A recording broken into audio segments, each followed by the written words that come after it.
President Trump hits reset in the Middle East. We have a Demsurrection to stop immigration enforcement.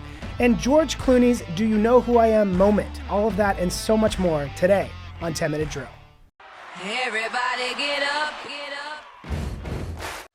The story of America is the story of an adventure. I can hear you. The rest of the world hears you. We are a nation under God, and I believe God intended for us to be free.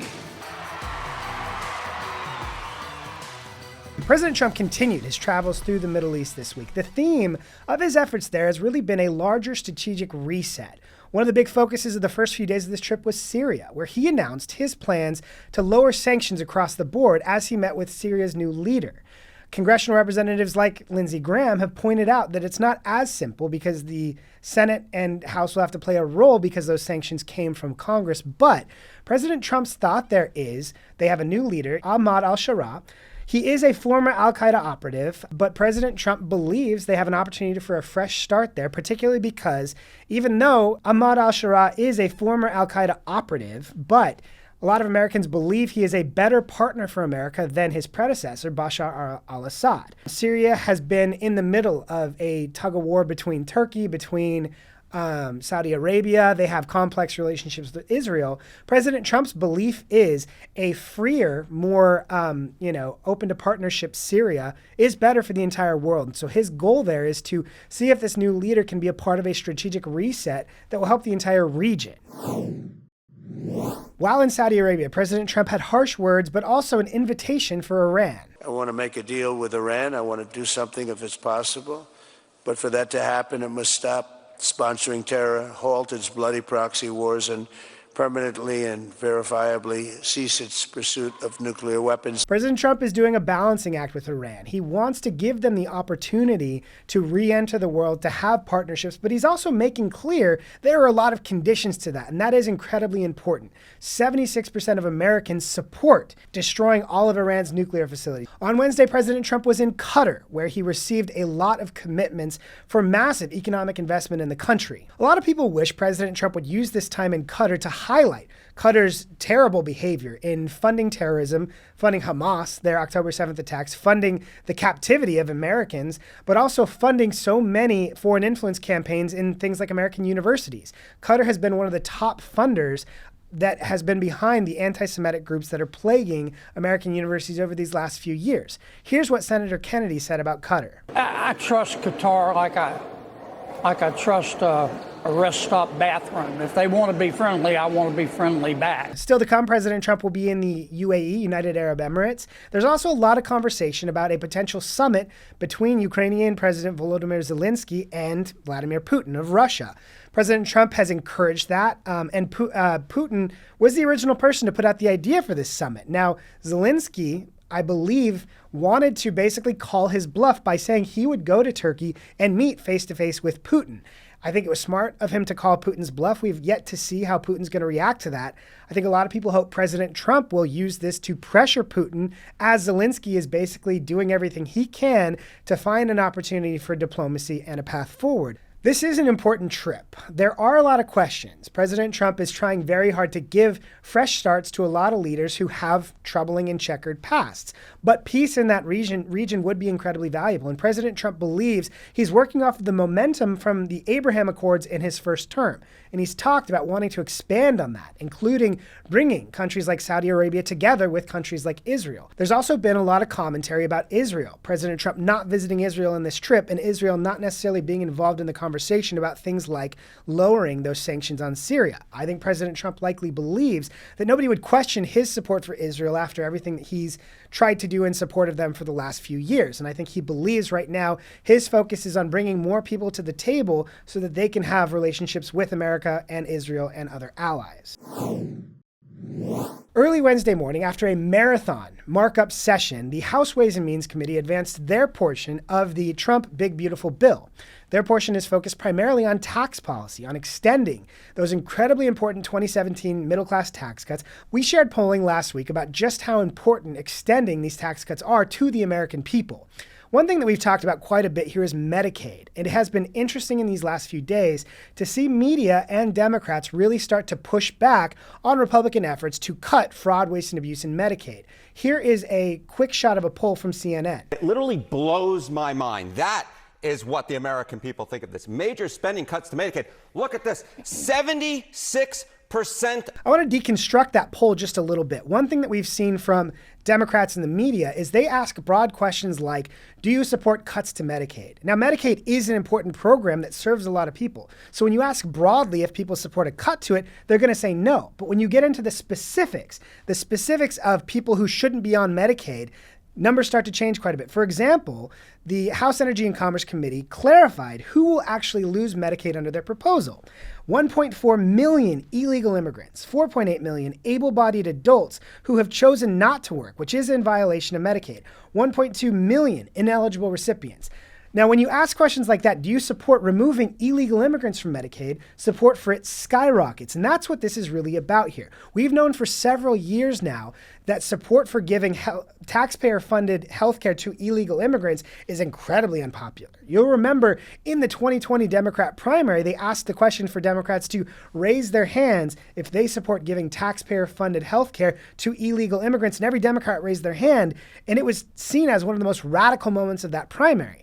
But that has become the baseline for Democrats right now. One of the remaining sticking points in the Big Beautiful Bill's progress is an issue called SALT, the state and local tax deduction. Now, this is an issue where blue states want a tax deduction that allows them to deduct much higher state and local taxes from their federal tax returns. This is something that President Trump addressed in 2017, where he ended the SALT deduction. Now, Republicans in blue states didn't like that because they want to be able to have their constituents deduct their higher blue state, largely from Democrat governance, high taxes. But the argument from a lot of fiscal conservatives is we can't ask red states to subsidize the bad governance decisions in blue states. If you are paying a high tax bill in a blue state, you're also seeing your tax dollars go to things like free taxpayer-funded healthcare for illegal immigrants in the case of California, or in New York, for example, where they paid to have illegal immigrants stay in hotels using tax dollars.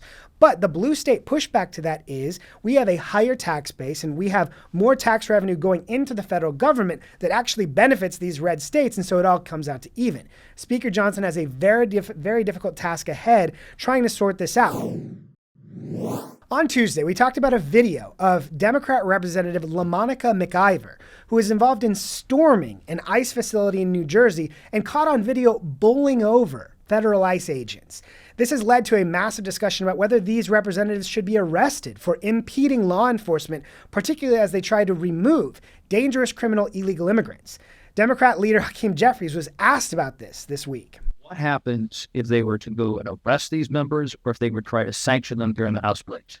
They'll find out. That's pretty wild to see from the Democrat leader, essentially the position of threatening federal agents if they try and do their job and stop House Democrats from impeding their work, which is to remove dangerous criminal illegal immigrants, which again, as we've talked about here numerous times, has about 90% support from the American people. The Department of Homeland Security has reported that there has been a 413% increase in assaults to ICE agents. I think it's also important to recognize this representative, LaMonica McIver's history of violent actions and violent rhetoric.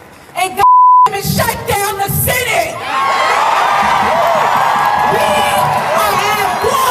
There also was another video from this New Jersey altercation of her with ICE agents that I thought was notable. Can't talk to a congresswoman like that. When you hear Representative McIver say you don't talk to a congresswoman like that, remember again, these ICE agents are just trying to do their job, and she is physically attacking them and yelling at them, and as they're trying to sort of continue doing their work, she says, you don't talk to a congresswoman like that. This goes back to Democrats trying to get into federal buildings and saying, do you know who I am? Congress has a very important oversight role over the federal government, but you still have to make an appointment, particularly to a dangerous place like an ICE facility where they are housing murderers, rapists, and suspected terrorists. Last month, we talked about Wisconsin Judge Hannah Dugan, who was arrested after helping a previously deported illegal immigrant evade ICE.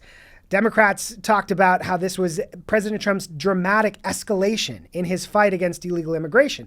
But as we got more details, we found that the illegal immigrant that she had tried to help, who was previously deported, had a very, very troubling, violent criminal record. Hannah Dugan yesterday was indicted by a grand jury in Wisconsin.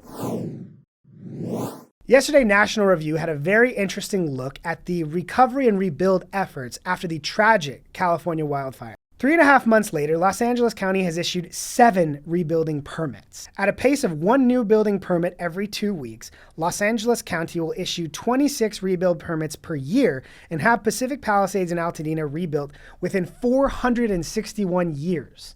461 years. Imagine if you own property in this neighborhood, hearing it's going to take 461 years to get to rebuilding your entire community. That's unacceptable. And when you consider how much those people are having to pay in taxes, this is a major problem for the state of California. We talked last week about the high-speed rail project that's going to take, no joke, about 70 years to get partially done and will cost more than $50 billion when all is said and done. Right now, it's already spent $30 billion and not one single piece of track has been laid. When you look at California leaders like Gavin Newsom, who believe their state is a model for the country, point to these 2 things. I don't want someone like Gavin Newsom anywhere near the White House. Checking back in on the Biden burn books, a book that's about to be released that we've talked about before here by Axios journalist Alex Thompson and CNN's Jake Tapper, called Original Sin, had 2 anecdotes that I found to be particularly notable. One was a revelation that Biden's senior staff had discussed the possibility that if he were to win, he would need to be pushed around in a wheelchair. One reason this is notable is all the video we have of both White House staff and members of the media defending his capabilities. He's sharp, he's engaged, he pushes us. The other anecdote that I thought was particularly notable came from George Clooney. Now, you'll remember George Clooney was one of the most prominent whistleblowers calling on Joe Biden to drop out. But that only happened after a major fundraiser that George Clooney hosted with Barack Obama and with President Biden. Now, what stuck out to Clooney, according to Original Sin, was when Joe Biden greeted him, he appeared to not know who he was. Now, George Clooney is hosting what will be probably a record-breaking fundraiser for the president. So I think, for one, he's thinking, I'm doing all this work for you and you can't even remember who I am right now. But for 2, he's like, I'm George Clooney. I'm Danny Ocean. And so I think that would be a little bit startling to have the president not remember who you are. But I think it's incredibly notable because after this event, George Clooney wrote his op-ed and called on Biden to drop out, which really started the ripple effect of everyone else calling on Joe Biden to drop out. So when you consider that George Clooney started this process based on a do you know who I am moment, I think it's incredibly notable. For today's You Can't Make It Up segment, we actually have a little bit of a throwback to Tuesday's You Can't Make It Up segment about Bernie Sanders and the idea that he would fly United. I think I'm going to be sitting on a waiting line at United, waiting, 30,000 people are waiting. Again, heaven forbid Bernie be forced to be around the unwashed pores that fly United. But this gets better. Fox News reported that the emissions from Bernie's private jet use are more than what a normal person produces in 5 years. This is an incredible report from Andy Mark Miller at Fox News. My favorite part of this story is the fact that the person accompanying Bernie Sanders on this Fighting Oligarchs tour is none other than Alexandria Ocasio-Cortez, AOC herself, who is the original sponsor of the Green New Deal, which, among other things, called for eliminating air travel. So she's come quite a long way from we must eliminate air travel and cows and the flatulence they produce to now saying I can only travel privately with Bernie Sanders. What a world, only here in Washington. That is all the time we have for today. Thank you so much for joining us. Please subscribe, leave us a review, tell your friends. Thanks again.